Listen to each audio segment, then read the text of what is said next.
Welcome back to Wake Up America. I'm Christina Thompson alongside Krisha Lenzo. Good to have you with us. Easter is this Sunday, and listen, I'm the first one to say we all love Easter egg hunts and chocolate bunnies. They can often be at the forefront of this holiday, but let's take a step back and just remember the importance of the 3 holy days of Easter to the Christian faith. For more on the meaning of this holiday and the new life, let's welcome in Catholic priest and founder of platinggrace.com, Father Leo Patalinghug. Father, thank you so much for being on the show today. Today is Good Friday, of course. Happy Good Friday. What can you tell us about significance of today in the holiday weekend? So good, happy Easter to come to you. And today really is the day that marks the passion or the suffering that Jesus went through as the sacrificial Lamb of God.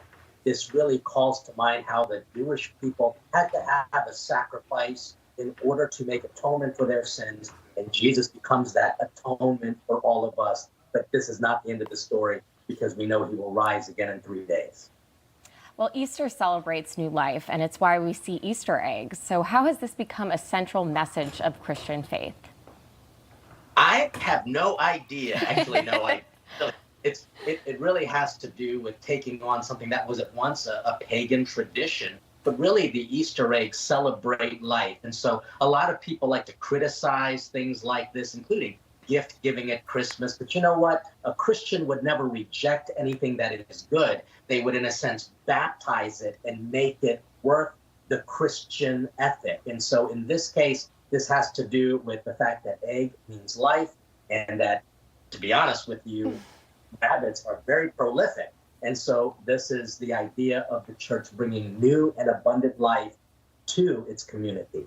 Listen, I'm glad you said that a Christian would never reject anything that's good, because we're talking about Lent next, and yes. I gave up ice cream for Lent.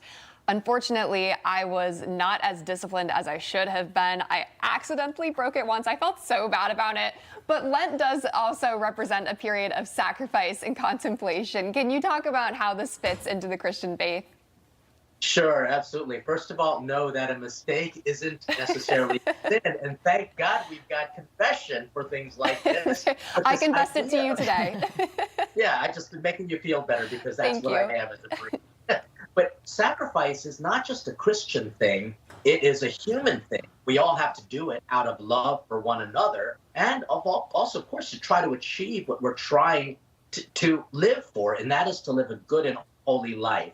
And ultimately, what we're doing is we're uniting our sacrifice to the sacrifice of Jesus. And so we know it's not worthless, it is meaningful, and it is redemptive.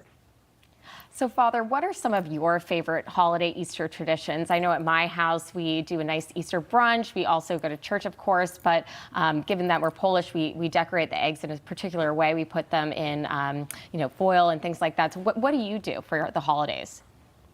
So today I'm not doing much. I'm obviously going to be leading the Good Friday services. Tomorrow is going to be in preparation to welcome all the new members, and we call that conquering darkness with the light of Christ. And then on Sunday, I'm going to eat everything that I gave up during the season, including ice cream. I'll be having more ice cream as well. Thank you so much, Father Patalinghug. We appreciate you coming on. And all of you out there, do not forget to download the Newsmax app. Well over 7 million people have already done it, because we're looking to add to that number. Take us with you everywhere you go, and stick with Newsmax.